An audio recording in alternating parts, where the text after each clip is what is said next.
Hello foodies, if you ever been to Bangalore, you know that the Empire Hotel ghee rice is legendary. It's not just rice, it's an experience. Each grain is perfectly separated, glistening with ghee and infused with that unmistakable aroma that makes your mouth water before the plate even hits the table. Today I'm going to show you exactly how to recreate that exact Empire magic in your own kitchen. I'll be sharing you the professional secret from the specific type of rice you must use to the exact spice tempering technique that gives it that signature rich flavor. If you want restaurant quality ghee rice that pairs perfectly with spicy chicken curry, stay tuned. We are starting it right now. Let's do this.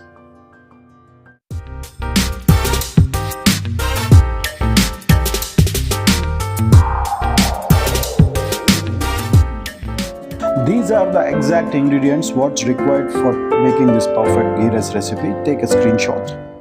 Here I'm taking these are the simple whole spices such as cardamom, cloves, star anise and some cinnamon.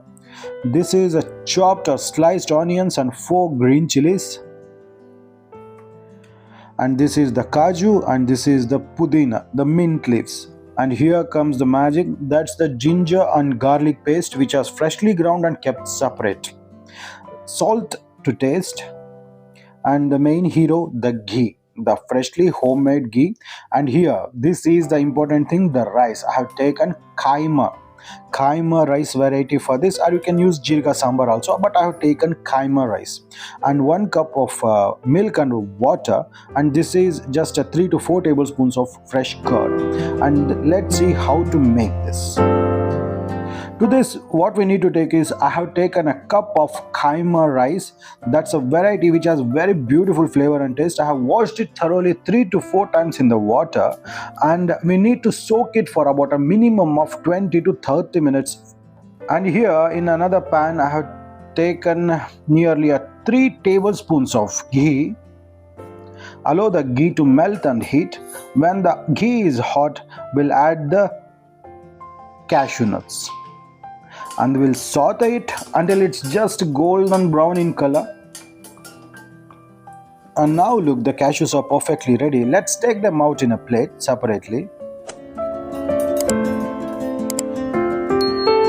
Now look, in the same pan I will add all the whole spices such as cinnamon, star anise, cloves and cardamom.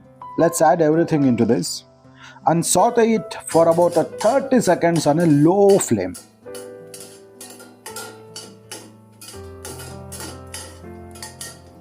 Now the spices are done. At this time we'll add some onions. Make sure the onions are sliced. It should be this thick.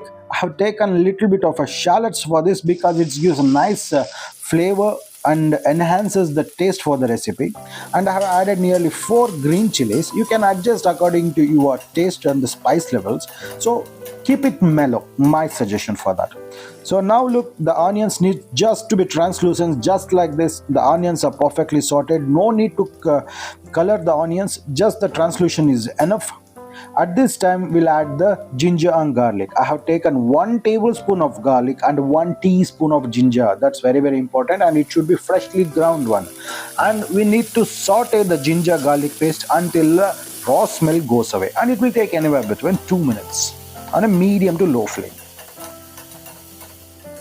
Now look, even the ginger garlic paste has been perfectly cooked. Make sure even that doesn't get any color to it. So at this time we'll add the curd. Nearly I have taken 4 tablespoons, or assume 30 ml of curd. And now we need to cook until all the moisture from the curd goes away, and it will take anywhere between 2 minutes, just like this. Here you can see all the curd has curdled and the water and the moisture content is gone. At this time we need to add the pudina or the mint leaves, and we'll add a 1 whole cup of hot water to this. Do remember, always use the hot water, and we'll add some salt to taste. As I was saying, you need to add hot water whenever you cook rice items. Never add the cold water, as it will shock the rice and the ingredients. You will not get the desired texture. So we'll allow this to come to a boil. So now the water is boiling. At this time, we'll add the milk. This process is very important. First add the water, then boil, and second you will add the milk, and then you get to another boil. Now we'll allow this to boil. Now the water and the milk is boiling. At this time you just need a mix one time. Now everything is perfect. At this time we'll add the soaked rice. As I told you, I have washed it and soaked it for about 20 to 30 minutes, and this is the Khaima rice.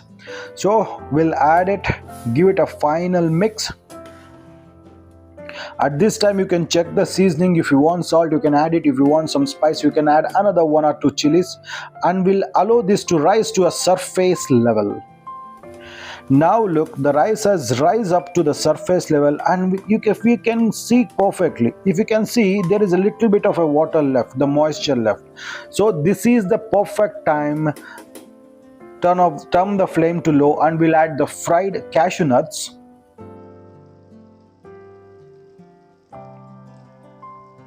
As it's a ghee rice, we'll add another tablespoon of ghee to this. Don't hold back adding ghee into this recipe. It will give a nice taste and flavor to the recipe. Now that's it. Just give it a simple mix.